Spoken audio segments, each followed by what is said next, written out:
ምን ይላል? መስቀሉን ሲገልጠው ኦግስቲን እንደዚህ ብሎ ይገልጠዋል። የፍቅር ዙፋን ይለዋል። ቼር ኦፍ ላቭ ይለዋል። ቼር ኦፍ ላቭ መስቀሉን ቼር ኦፍ ላቭ ነው ይለዋል። የፍቅር ዙፋን ነው ይለዋል። ኦግስቲን መስቀሉን እንደ ግድያ መሳሪያ ሳይሆን ክርስቶስ ለዓለም ትምህርት የሰጠበት የመምህር ወንበር አድርጎ ነው የገለጠው። ሰምታችሁኛል?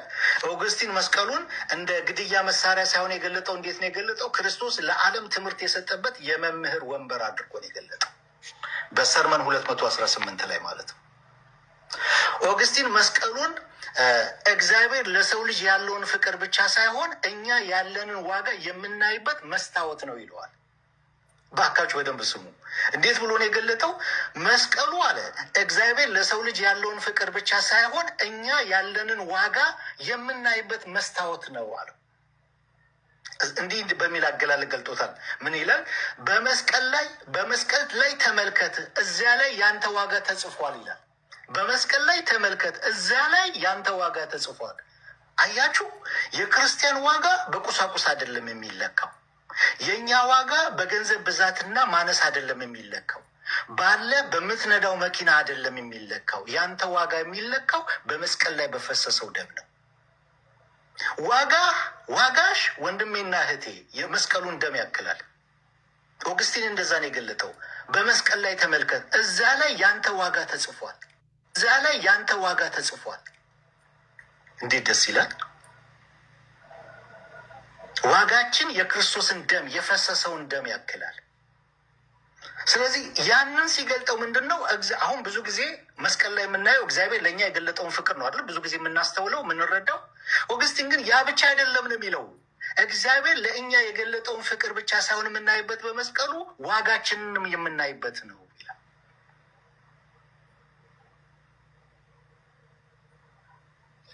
ዋው! በጣም ደስ የሚል አገላለጥ፣ በጣም የወደድኩት አገላለጥ ነው የኦግስቲን።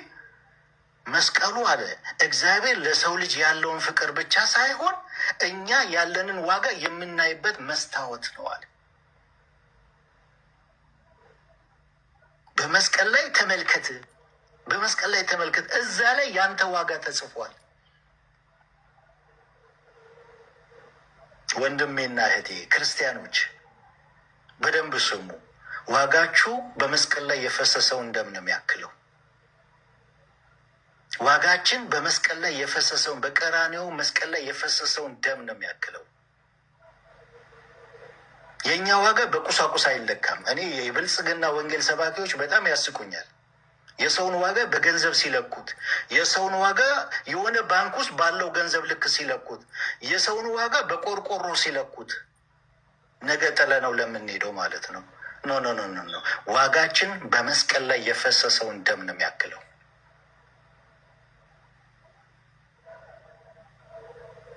ዋጋዬንም ማይበት ነው። መስቀሉን ስመለከት ዋጋዬንም ማይበት ነው። በመስቀል ላይ የፈሰሰውን ደም የክርስቶስን ደም ስመለከት ዋጋዬን እዛ ጋር እንደ መስታወት አየዋለሁ። ኦግስቲን እንደዛ አድርጎ ነው የገለጠው። በጣም ደስ የሚል አገላለጥ። ዶክትሪና ክርስቲያና ቡክ 1 ቻፕተር 14 ላይ ደግሞ እንደ መድኃኒት ይገልጠዋል። ኦግስቲን መስቀሉን እንዴት ይገልጠዋል? እንደ መድኃኒት። ምን ይላል? ሰው በትዕቢት ወደቀ፣ አምላክም በትህትና በመስቀል አነሳው ይላል። ሰው በምን ወደቀ?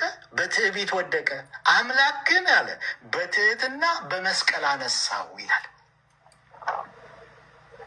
ይኸውላችሁ እዚህ ጋር በደንብ ስሙኝ። ኦግስቲን መስቀሉን ወይም ደግሞ በመስቀሉ ላይ የተሰራውን ስራ እንዴት ነው የምትመለከተው ኦግስቲን ብትሉት፣ ለታመሙ መድኃኒት ይላል፣ ለሚጓዙ መርከብ ይላል፣ ለሚማሩ መንበር ትምህርት ቤት ነው ይላል፣ ለሚፈረድባቸው ደግሞ የፍርድ ሚዛን ነው ይላል። እንዲህ አድርጎ ነው የሚገልጠው በጽሁፎቹ ኦግስቲን። ሰምታችሁኛል? መስቀሉ ወይም በመስቀሉ ላይ የተሰራውን ስራ ኦግስቲን እንዴት ነው የምትመለከተው ስትሉ፣ ለታመሙ አለ መድኃኒት ነው። ለታመሙ ምንድን ነው? መድኃኒት ነው፣ ፍቱን መድኃኒት ነው። ለሚጓዙ መርከብ ነው፣ ለሚማሩ ደግሞ ወንበር ነው፣ ትምህርት ቤት ነው፣ ለሚፈረድባቸው የፍርድ ሚዛን አድርጎ ነው የሚገልጸው። በጣም ደስ የሚል አገላለጥ ነው የተጠቀማቸው። አገላለጦች በጣም ደስ የሚሉ አገላለጦች። የመስቀሉ ስራ፣ በመስቀል ላይ የተሰራው ስራ ለታመሙት ምንድን ነው ማለት ነው? መድኃኒት። ለበሽተኞች ምንድን ነው? ፍቱን መድኃኒት ነው። ለሚጓዙስ፣ ለተጓዦች፣ ወደ ክብር ለሚጓዙ መርከብ ነው። ለሚማሩስ ጥሩ ትምህርት ቤት ነው፣ ወንበር ነው። ለሚፈረድባቸውም ደግሞ በአንጻሩ የፍርድ ሚዛን ነው። ሁለተኛ ዮሐንስ አፈወርቅ ጆን ክርስቶስም ኦንሊ ኦን ጎስፕል ኦፍ ጆን ላይ በተለይ ኦንሊ 84 እና 85 ላይ ዮሐንስ ወንጌል 19 ላይ በተመሰረተ የጠቀሳቸው የገለጠባቸው መንገዶች አሉ። በመስቀሉ ላይ የተሰራውን ስራ ይሁላችሁ አባቶች መስቀሉ ላይ የተሰራውን ስራ፣ በመስቀሉ ላይ የተከናወነውን ክንውን እንደ ሽንፈት፣ እንደ ኪሳራ፣ በክርስትና ላይ የሆነ ትልቅ ዕዳ እንደተጫነበት፣ እንደወደቅን፣ እንደተሸነፍን አይደለም የሚገልጡት። እንደ ድል ነው የሚገልጡት አባቶች። እንደ ድል ነው። ድል ክርስትና ድል እንዳደረገ ሰይጣን የተሸነፈበት የተቀጠቀጠበት አድርገው ነው የሚገልጡት። እንደ ክብር ነው የሚገልጡት። ሰይጣን የተዋረደበት አድርገው ነው የገለጡት አባቶች። ዮሐንስ አፈወርቅ ምን ብሎ ገልጦታል? እዚህ ላይ ሮያል ትሮን ይለዋል። መስቀሉን ምን ይለዋል መሰላችሁ? ሮያል ትሮን ይለዋል። የንጉስ ዙፋን። ዋው! የንጉስ ዙፋን አድርጎ ነው የገለጠው። መስቀል ዙፋን? አዎ፣ የንጉስ ዙፋን። ምን ብሎ ነው የሚለው? ክርስቶስ በመስቀል ላይ ሲሞት እንደተሸነፈ ሳይሆን እንደ ንጉስ በዙፋን ላይ ሆኖ ነው የሚታየው አለ ዮሐንስ። ክርስቶስ በመስቀል ላይ ሲሞት እንደተሸነፈ ሳይሆን እንደ ንጉስ በዙፋኑ ላይ ሆኖ ነው የሚታየው አለ። አያችሁ አባቶች ክርስቶስን በመስቀሉ ላይ ሲያዩት እንደተሸነፈ፣ እንደ ተሸናፊ አይደለም የሚያዩት፣ እንደ አሸናፊ፣ እንደ ንጉስ ነው የሚያዩት። በዙፋኑ ላይ እንዳለ ንጉስ ነው የሚያዩት። ሰምታችሁኛል?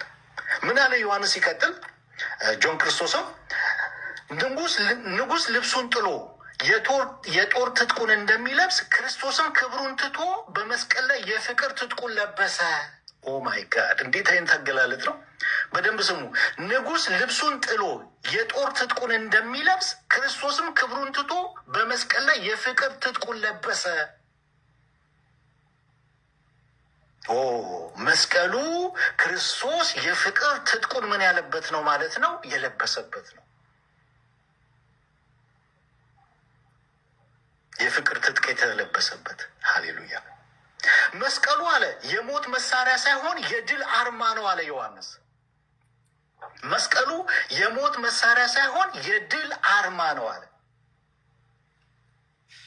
እንዴት አይለ ደስ በሚል አገላለጽ ነው እነዚህ አባቶች የሚገልጡት። መስቀሉን እንዴት ነው የምታዩት ወንድሞችና እህቶች ክርስቲያኖች? ክርስቶስ እንደተዋረደ፣ ክርስቶስ እንደተሸነፈ፣ ክርስቶስ እንትን እንዳለ ነው የምታዩት ወይስ ድል እንዳደረገ እንደ ንጉስ ዙፋን የፍቅር ትጥቁን እንደለበሰ ንጉስ እነ ዮሐንስ በተመለከቱበት፣ እነ ኦግስቲን በተመለከቱበት ነው የምታዩት? አባቶች እንደዛ ነው የሚመለከቱት። እይታቸው እንደዛ ነው። ዮሐንስ ሰባቱን ቃላቶች ያወዳድራል። ከወደቀው አዳም ጋር፣ ከፊተኛው አዳም ጋር ያወዳድራል። ከዛ ውስጥ አንድ ሁለት ሶስቱን ብቻ ልመልከት። ምን ብሎ ያወዳድራል ዮሐንስ? አባት ሆይ ይቅር በላቸው። ከሰባቱ ቃሎች ኢየሱስ ክርስቶስ በመስቀል ላይ ከተናገራቸው አንዱ አባት ሆይ ይቅር በላቸው የሚል ነው አይደለ? አባት ሆይ ይቅር በላቸው። ይህን ቃል ክርስቶስ ለሰው ልጅ ጠበቃ መሆኑን ያሳያል ይላል። አዳም ከእግዚአብሔር ሲሸሽ፣ ክርስቶስ ግን ገዳዮቹን ወደ እግዚአብሔር እቅፍ መለሰ በይቅርታ። ተሰምቻለሁ። አዳም ከእግዚአብሔር ሲሸሽ፣ ክርስቶስ ግን ገዳዮቹን ወደ እግዚአብሔር እቅፍ መለሰ በይቅርታ። የሚያደርጉትን አያውቁምና ይቅር በላቸው ብሎ ሲል ገዳዮቹን በይቅርታ ወደ ማን እየመለሰ ያለው? ወደ እግዚአብሔር እቅፍ። አዳም ከእግዚአብሔር እቅፍ ነው የሸሸው በውድቀት፣ ከእግዚአብሔር እቅፍ ነው የወጣው። ክርስቶስ ግን በይቅርታ ገዳዮቹን ወደ እግዚአብሔር እቅፍ ነው የመለሰው አለ።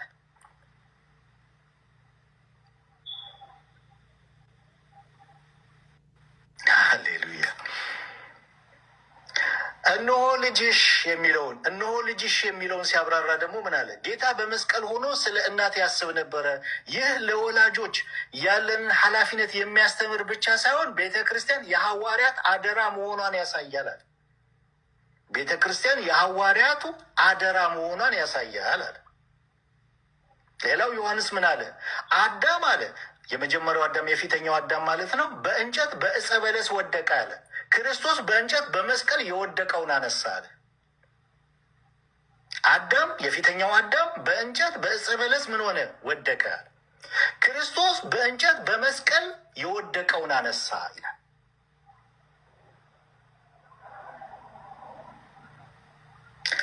በጣም ብዙ አባቶች አሉ በተለያየ መንገድ ይህንን መስቀሉን የገለጡ በመጥረቢያ የገለጡ አሉ። ልክ ኤልሳ የሆነ አንድ ሰው መጥረቢያ ተውሶ ውሃ ውስጥ ገባበት አይደለ?